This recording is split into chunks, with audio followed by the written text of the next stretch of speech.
नमस्ते। शार्ली एब्दो जो फिर एक बार विवादों में है। मैं बता दूं कि शार्ली एब्दो कोई इंसान नहीं बल्कि एक फ्रांस की मैगजीन है जिसका फ्रेंच में एब्दो का मतलब साप्ताहिक होता है, वीकली होता है। इस वीडियो का सबसे अहम और सबसे बड़ा पॉइंट यह है कि यह शार्ली एब्दो एक लेफ्टिस्ट पत्रिका है। जी हाँ, आपने सही सुना, यह एक लेफ्टिस्ट पत्रिका है।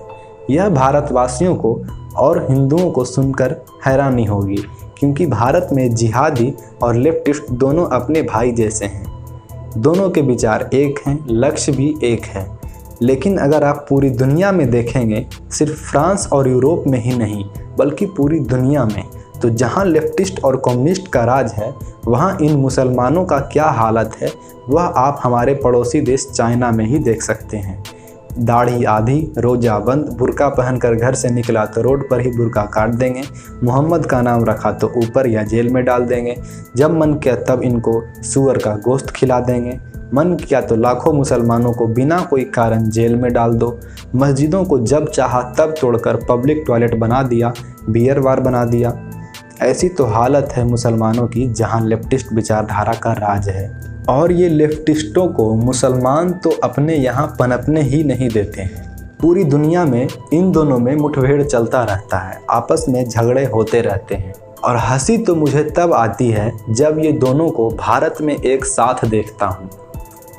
चलिए मुद्दों पर आते हैं। ये शार्ली एब्दो जो कि लेफ्टिस्ट विचारधारा रखती है, हमेशा विवादों में रहती है। दूसरे पंथों का मजाक उड़ाना, दूसरे मजहबों का मजाक उड़ाना, पॉलिटिकल एजेंडा चलाना, राजनेताओं का मजाक उड़ाना आदि चीज़ों को लेकर ये विवादों में रहती है।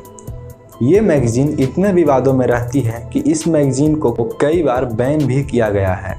जब इस मैगज़ीन को 1970 में बैन किया गया था तब ये अपना नाम बदल लिया, जैसे भारत में मुस्लिम लीग ने देश के बंटवारे के बाद बदला था। और फिर उस मैगज़ीन पर उसी प्रकार बैन हटा जिस प्रकार मुस्लिम लीग पर हटा था, क्योंकि दोनों ने बैन लगने पर अपना नाम बदल लिया था। ये मैगज़ीन आज से 5 साल पहले पैगंबर मोहम्मद का कार्टून छापा था, जिसको लेकर इस पत्रिका के दफ्तर पर 7 जनवरी 2015 को आतंकवादी हमला हुआ था, जिसमें इस अखबार के संपादक और कार्टूनिस्ट समेत 12 लोगों की जान गई थी। लेकिन 5 साल बाद इस पत्रिका ने एक बार फिर से इस कार्टून को छापने की कोशिश की है, या फिर आप कह सकते हैं कि हिम्मत की है। और साथ में कार्टून छापने को लेकर इस पत्रिका ने कहा है कि मैं ये कार्टून छापूंगा, ये मेरी अभिव्यक्ति की आज़ादी है। मज़े की बात यह है कि ये कार्टून उसी दिन छापा गया है जिस दिन 2015 के आरोपियों पर मुकदमा शुरू हुआ है। क्या आपको पता है इस हमले में कुल 14 आरोपी हैं, जिनमें 13 पुरुष और 1 महिला है, मतलब 13 जिहादी और 1 जिहादनी भी शामिल है।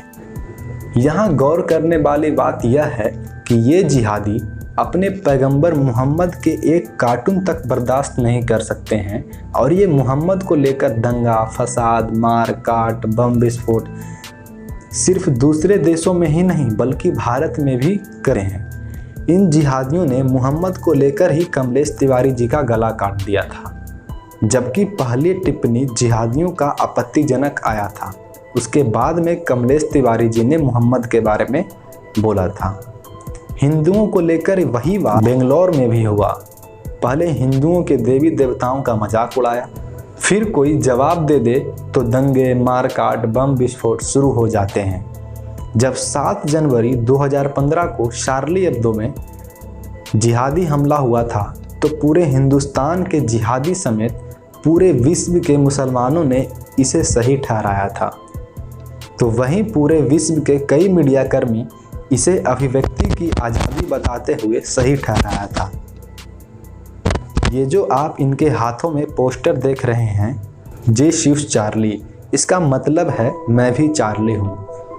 और जब इसी मीडिया की अभिव्यक्ति की आज़ादी को लेकर हमारे देश के दिग्गज पत्रकार जी न्यूज़ के सुधीर चौधरी ने उस आतंकवादी घटना को गलत बताया था, तो हमारे देश में उनके ऊपर FIR हो गई थी। अलग अलग राज्यों में कई जगह इनके ऊपर FIR करवाया गया था। यहाँ मतलब साफ है कि अगर तुमने हमारे पैगंबर की भी, अल्लाह का तो छोड़ दीजिए, उनके पैगंबर की भी मजाक बनाया तो बम धमाके होंगे, मार काट होंगे, FIR होंगे, दंगे होंगे, फसाद होंगे। लेकिन ये जिहादी स्टैंड अप कॉमेडियन के नाम पर हिंदू देवी देवताओं को गाली देना, चित्रकारिता की अभिव्यक्ति की आज़ादी के नाम पर हिंदू देवी देवताओं की अश्लील तस्वीरें बनाना, फिल्में बनाना आदि इन्हें आज़ादी लगती है। फ्रांस में इस कार्टून को एक बार फिर छापने के बाद आशंका जताया जा रहा है कि फिर से 2015 के जैसा यहां आतंकवादी हमला हो सकता है। इसी को लेकर वहां के 8000 इस्लामिक जिहादियों के ऊपर कड़ी नज़र रखी जा रही है और फ्रांस की सरकार ने यहां तक कहा है कि शार्ली एब्दो पत्रिका को कार्टून छापने से नहीं रोका जाएगा। इस वीडियो में हिंदुओं के लिए यह सीख है कि इन जिहादियों को ना तो इस देश से मतलब है, ना ही संविधान से मतलब है और ना ही इस देश की संस्कृति और सभ्यता से। और सिर्फ इस देश से ही नहीं, सिर्फ भारत देश से ही नहीं, बल्कि पूरे विश्व में इनको कोई भी किसी भी देश से मतलब नहीं है। इनको सिर्फ और सिर्फ इस्लाम से मतलब है, उम्मत से मतलब है, शरिया से मतलब है और जिहाद से मतलब है। इनका एक ही एजेंडा है, उसी को लेकर यह चल रहे हैं और सारे जिहादी उसी रास्ते पर हैं। कोई दाईं ओर चल रहा है तो कोई बाईं ओर चल रहा है, लेकिन सारे जिहादी का रास्ता एक ही है और लक्ष्य भी एक ही है।